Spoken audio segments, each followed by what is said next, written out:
Welcome to Yates Makes. As you can see from the clips, this one is all about gel plate and chalk, pencil, chalk, pastel transfer.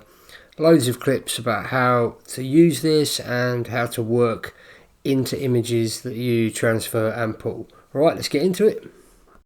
Okay, I'm all set up. I've got some old, scrap photocopier paper. I've got my pastel pencils, some coloured chalks here. I'm so excited about this technique. It's just not occurred to me before, but basically it goes like this. Marks we make with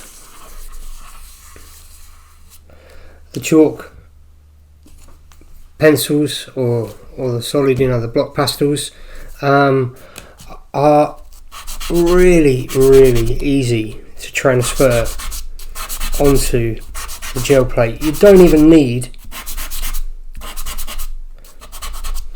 to use any paint in the first stage. So let me demonstrate. There's a few squiggles and marks. Got a little gel plate there, and flip it over. It is as simple as this. If you just apply a bit of pressure, you can use your hand, you could use a baron or whatever you've got lying around, get a bit of pressure on there and you get the tack on the gel plate is enough to pull that chalk dust off of the page. From there, you can touch that and a little bit of residue will come off, but that's quite solid, that's quite stable, and you can then either work on top or you can just pull that directly off with a layer of wet paint. So what should we try? Let's try putting a colour over this side and then just pulling it off, letting that dry and pulling it off with one layer. So to go with the blue, let's try a little bit of lighter blue on this side. Oof, dear me, that's way too much. Let's get rid of some of that. Grab a roller.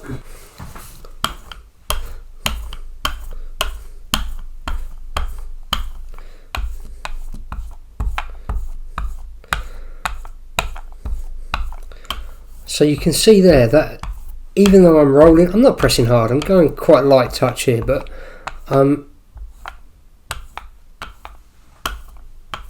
still applying enough pressure to make sure that paint is distributed in a nice kind of thin, even layer, and it is not disturbed. If I flip it over, you'll see it's not disturbed, that kind of chalk we put down in our first layer. So look, what I'm going to do is let that dry and then I'll pull it all off. I might even add another little, let's just see if we can use a darker pink and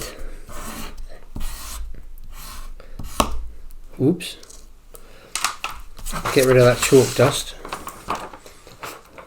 Let's see if that will transfer over this side.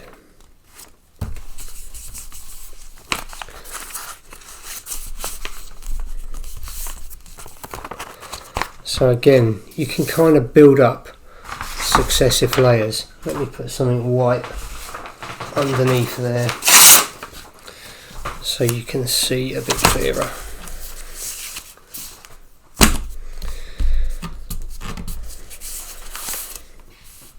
So there you go. I'll let that dry and then we'll put it all off, and you can see how the quality of line sits on the page, and we can do some more experiments. So with those layers all dry, or that kind of layer of light blue on the left nice and dry, this is just some white Amsterdam acrylic paint. Nice generous layer but thin, evenly applied.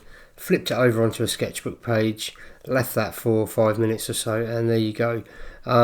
It's a bit grubby because there's some grungy stuff around the edge and some old residual stuff on the plate, but you get the idea.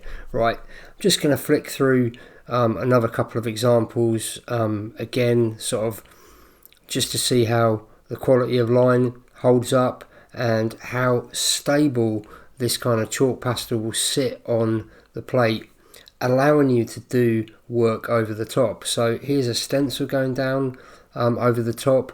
This stencil sat on the gel plate just fine and did not disturb that chalk pastel that I'd already transferred.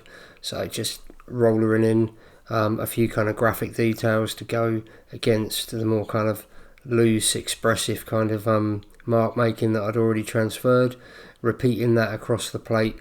And again, that initial transfer of chalk pastel, I was really surprised that it just stayed firm, didn't move, no problem. Nothing was coming up on the back of the stencil either.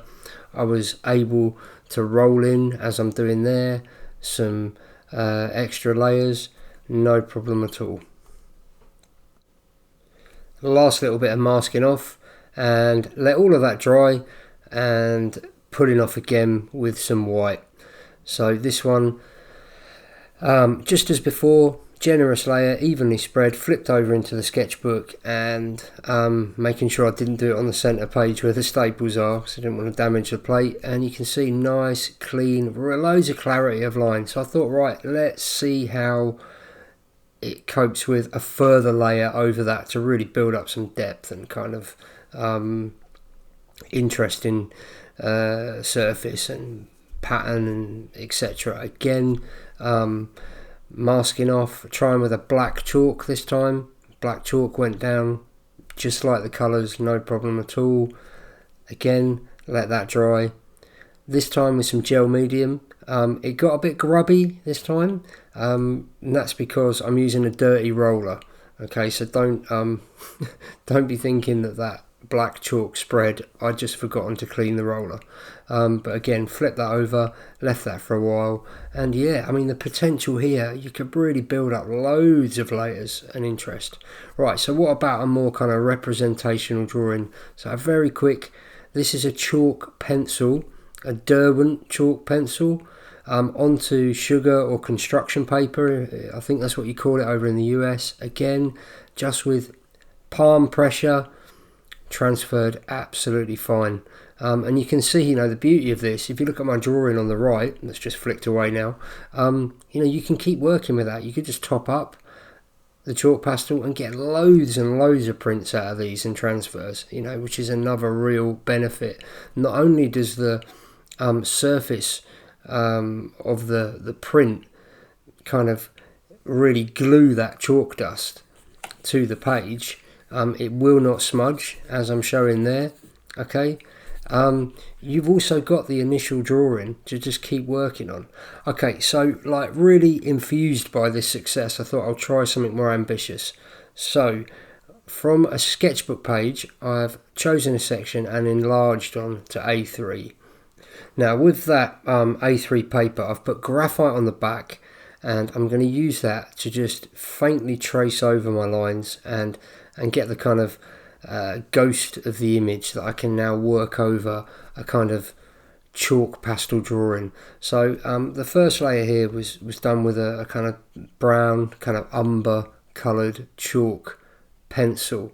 Give me a little bit more control that quality of line. I've then gone back in with some tonal work and some shading to see how that kind of variation, a more subtle shift of tones across the piece will transfer.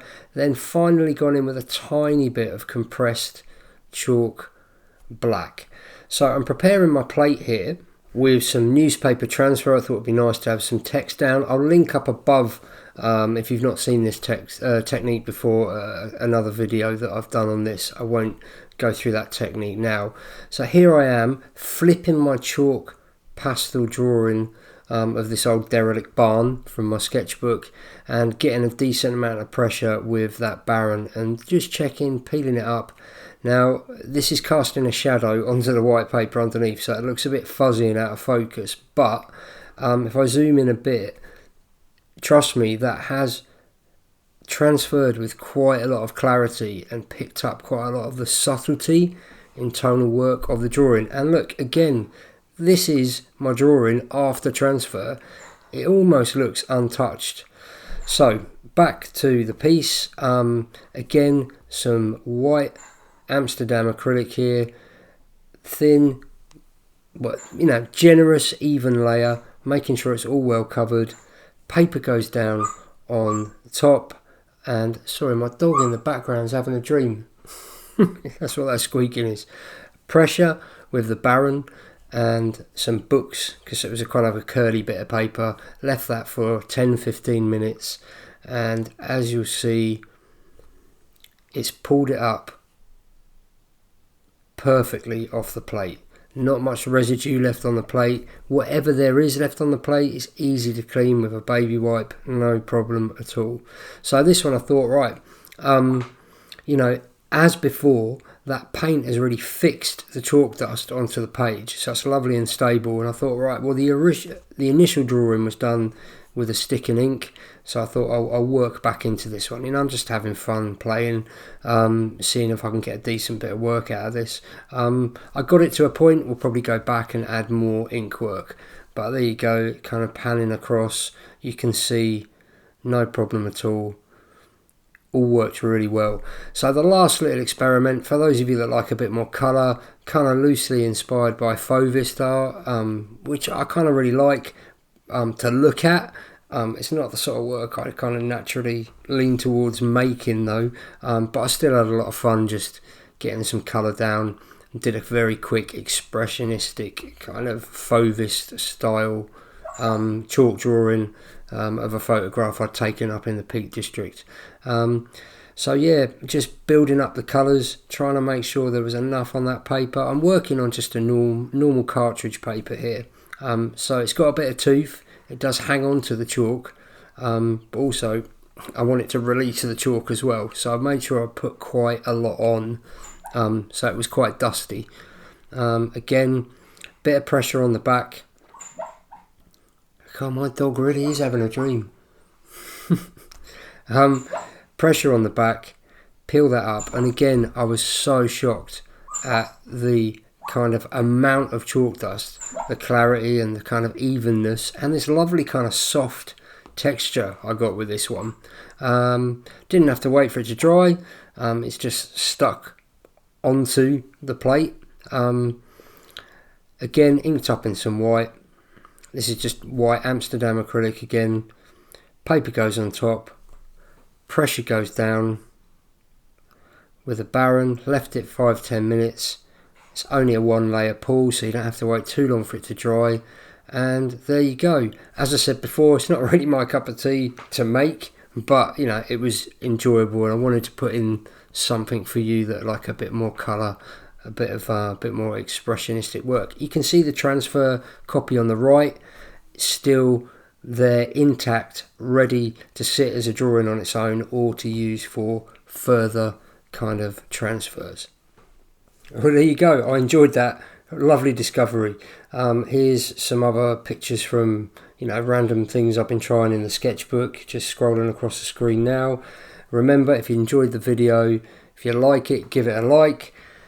Spread the word by kind of subscribing and commenting. All of that apparently helps the YouTube algorithm and get the channel out there.